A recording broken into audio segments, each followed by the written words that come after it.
Anyway, with I might want to turn that off. I don't know. Chris Jenkins, and we're out here at Silver Lake. He's smoking, choking me out with smoke. Yeah, putting it out. You're fired. Been fired anyway, a few times today already. First time fishing with him. We're up here at Silver Lake, my lake I normally fish, and of course I've lost my touch.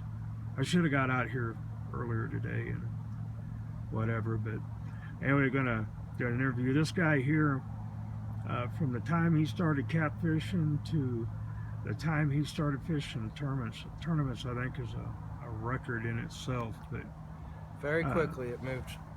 Are you married or? I'm married. I've been with my wife for 8 years. We have one child. He's 5. His name's Riley, little boy. We have another on the way. Just found that out a couple weeks ago. Really excited about that. Never really ready for it, but when it happens, you just gotta be. But yeah, I just started last August. I found out that there was such a thing as a catfish tournament, and I contacted Paul, and Paul put me in touch with Mr. Lyle Stokes. Mr. Lyle Stokes put me in touch with Alex Nady. A partridge and a pear tree. A month later, I had a boat, made my first trip out to the river, stuck a 70 plus, and a couple weeks after that, fished my first tournament. A couple weeks after that, went to Monsters on the Ohio, my second tournament ever, and it's just been steady snowballing.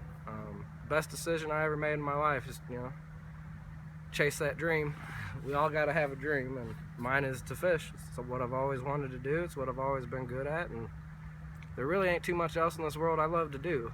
So I think you kind of started off like everybody else did, just catching table fare because you had to, and that's where I come from. Yeah, that's exactly it. I got good at it because I had to. There was times when we first got together, me and my wife, and my son was little, and we didn't have the means, and there was days that if I didn't go catch fish, my kid wouldn't eat, and it was that simple. And I got good at it, and I've always loved to catfish. I don't like to fish for bass. I do crappie occasionally. My passion since I was about 10 has always been catfish, and even the past couple years, I don't go out to fish for numbers. I don't use stick bait or nothing like that. I may fish all night, only catch 2 fish, but guarantee one of them is going to be 15 pounds is normally the way it ends out. I'd rather sit there all night for that one big fish than pulling 100 little ones. And so that's why the tournaments appealed to me. To me, there ain't no better way to learn than to go talk to these guys who consistently go anywhere in the country and pull out big fish. And everybody has been very welcoming. I feel already as if I'm a part of a community. Guys I've never met in person made sure I had bait for this last tournament at Sioux Passage. Life got the best of me, and I didn't have time to go catch bait, and he said, tell you what, meet me 3 o'clock. I got plenty of shad for you. Had never met the man before in my life. People I've met once. There's a guy, Troy Hansen. He's been there consistently. If I ever have a question, he'll take his time and he'll answer it to the best of his ability, and he always makes the time to do that, and I appreciate it. If it wasn't for guys like that sharing the information with me, then I wouldn't have had the experience I have. I caught a fish of a lifetime my first trip out, and if it How big was it? I didn't have a scale that went over 50, but he bottomed it out pretty good, and everybody who knows anything I've showed it to when it would go at least 70. I'm not going to say any more than that for sure because I didn't have a scale. But if it wasn't for guys out there making videos and sharing this information, I would have never put that fish in the boat. And much less turn it loose, in which you right. did. And that's another thing. I had no idea about breeding stock.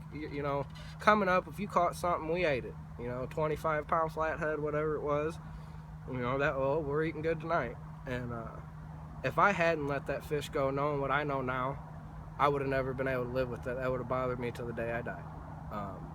To take a fish that size out of the river means you're not just taking that fish, you're taking all of its offspring. And if a fish got to be that size, you got to think that it's in its genetics and that its offspring have that potential. So you're not only just taking that one fish out, you're taking future generations. And, Right. And before I got involved in the tournament part of it, I didn't know what CPR was.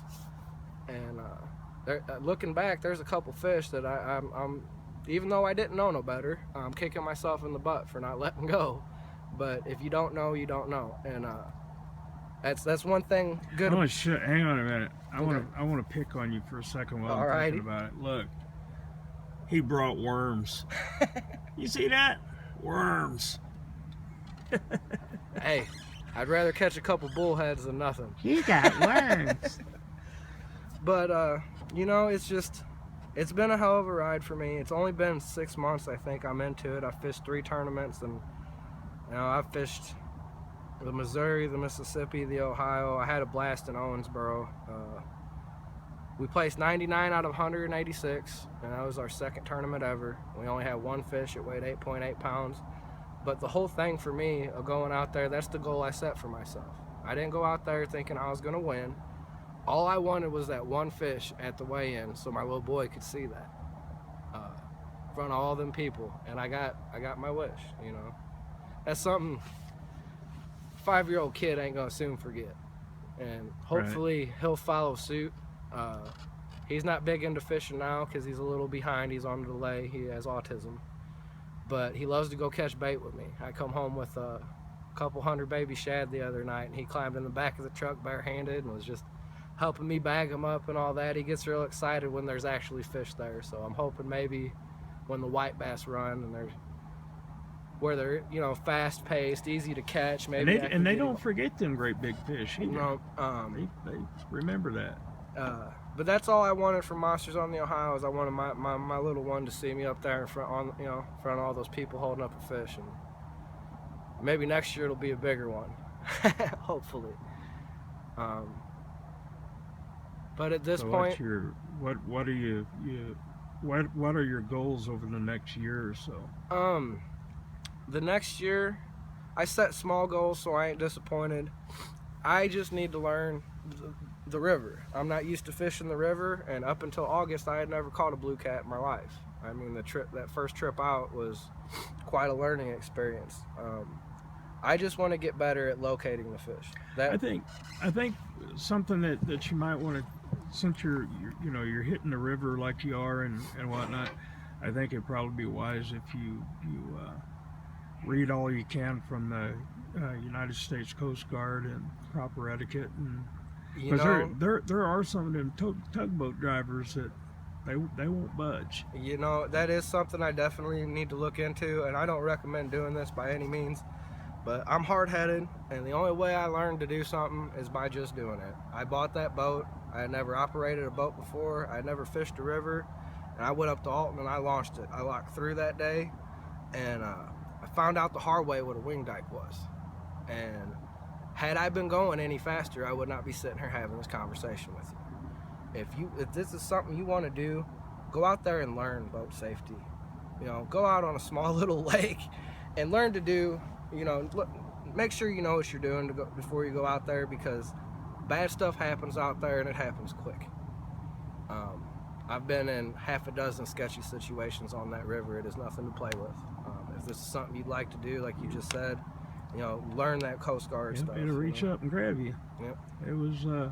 It was 2 young men lost their lives out here on Silver Lake because they thought they knew the lake better, and they got up and on them stumps up there, and neither one of them got out alive. So split second will cost you your whole life. Yep.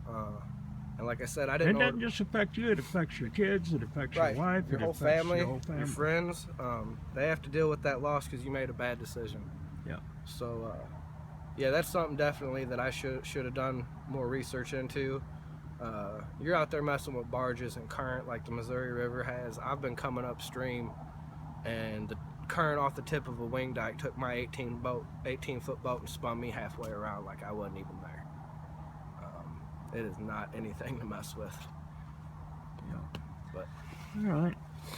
Well, that sounds like that's it. Now like I said, we're out here on a lake, so we're going to attempt to try to catch some fish. We got the coffee made, going to warm up a little bit, and try to do something here. we'll get on them.